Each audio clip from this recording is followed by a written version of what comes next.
Welcome back on this Tuesday as we continue to look at Obadiah, the short book of the Old Testament, a prophecy, as we saw yesterday, against the nation of Edom.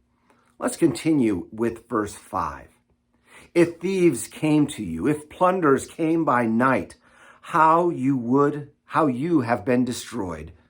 Would they not steal only enough for themselves? If grape gatherers came to you, would they not leave gleanings?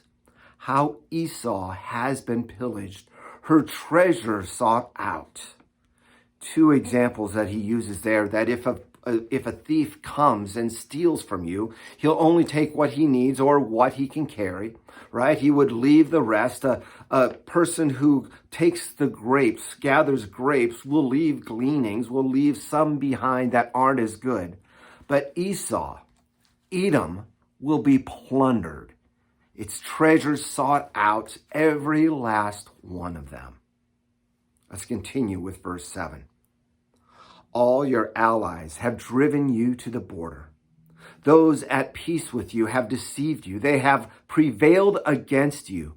Those who eat your bread have set a trap beneath you. You have no understanding.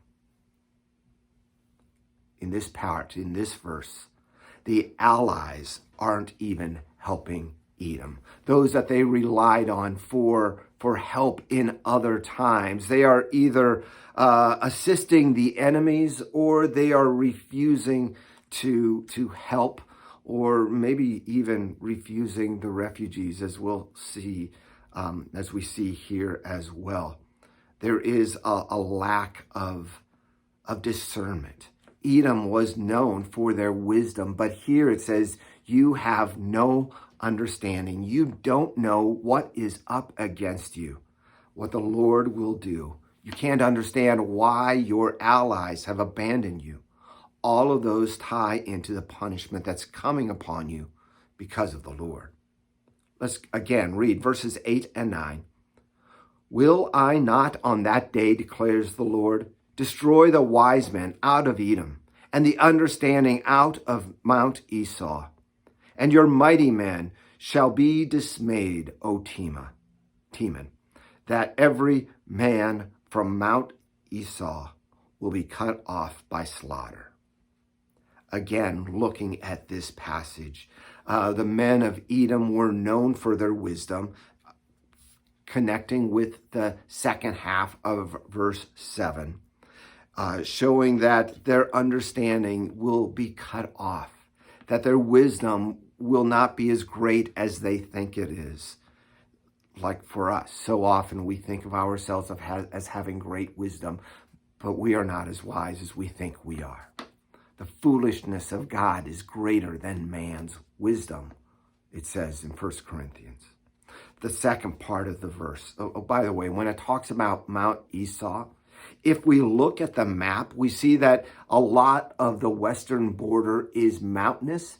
This western border, these mountains are in general considered Mount Esau. It's not one mountain, but more the mountains of Edom, short Mount Esau. And your mighty men shall be dismayed, O Teman. That city, again, as we look at the map, is in the southern part, more towards the southern part of Edom. Not only will the capital be destroyed, but every man from Mount Esau, from the northern to the southern, will be cut off by slaughter. The army will be destroyed and they will flee. Edom will be no more.